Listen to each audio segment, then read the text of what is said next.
Hybrids, they're pretty boring, right? They're all about saving the planet and reducing your fuel bills. Fun? That's just completely irrelevant. But Honda says, no, that doesn't have to be the case at all. And it's built the CRZ as proof. Indeed, there's no way you can deny that this looks like a fun car.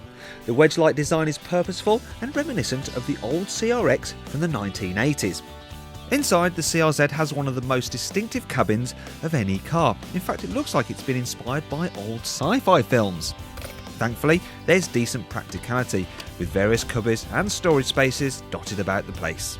Standard equipment is generous too. Even entry-level cars get digital climate control. Overall, this Honda is pretty good value for money, especially when you consider the technology on board, and that neatly brings us on to the hybrid powertrain. What we have here is a 1.5 litre petrol engine mated to an electric motor, and combined they produce 122 brake horsepower. Now, unlike with other hybrids, the engine is always running. What the electric motor does is come in to provide extra performance or improved efficiency. Now, Honda claim that this car will do 57 miles per gallon, but if you want to get anywhere near that figure, you have to run it in eco mode, because that improves efficiency by 10%. However, I prefer to press this button here, as it improves fun by 100%.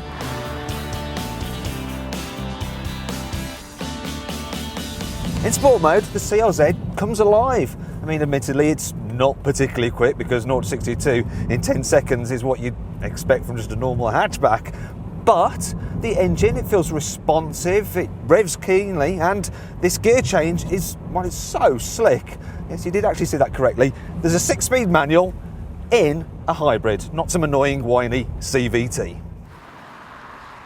For me though, the best thing about the CRZ is just how involving it is to drive. For starters, the driving position is spot on and you sit nice and low so you feel part of the action. Then there's the steering, which is so sharp you could use it to perform plastic surgery.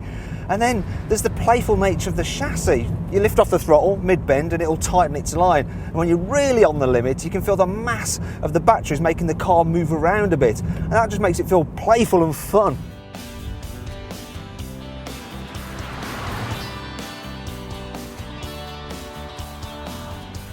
As with everything in life, the CRZ isn't perfect. It does have some downsides. For instance, rear visibility is just awful. I mean, take a look at that, right? It's especially bad if it's been raining because, well, there's no rear windscreen wiper. Also, you feel when you're on the motorway and you want to overtake somebody that this car could do with probably an extra 50 horsepower. And when you're travelling at speed, the cabin can seem a little bit noisy, especially compared to the super serene VW Scirocco. And while the ride, it is pretty good, this car isn't as comfortable as an Astra GTC. And if it's real world economy you're after, forget this hybrid, go for a Renault Megane Coupe diesel. And when it comes to carrying rear passengers, the Honda isn't as good as any of its European rivals.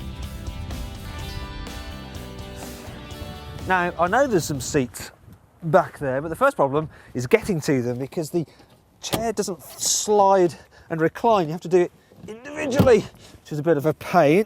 And then once you're in, if you have a look, you'll see just how uncomfortable it is back here. I mean, at best, I'm going to end up with a crick neck. At worst, a nasty hunchback. You can't even put kids back here because, I mean, this seat is where my driver's seat was and, well, there's absolutely no leg room. You get done for child cruelty and you don't want social services after you.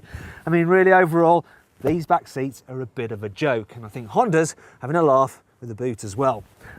I mean, just look at this. It's so shallow, isn't it? You can't really carry much back here at all. That's because the batteries are underneath there and they take up space. So what you have to do is just fold down the rear seats and just view your CRZ as a practical two-seater.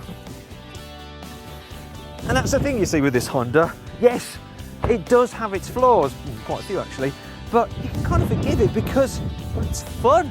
Do you know what? I've never said that before about a hybrid.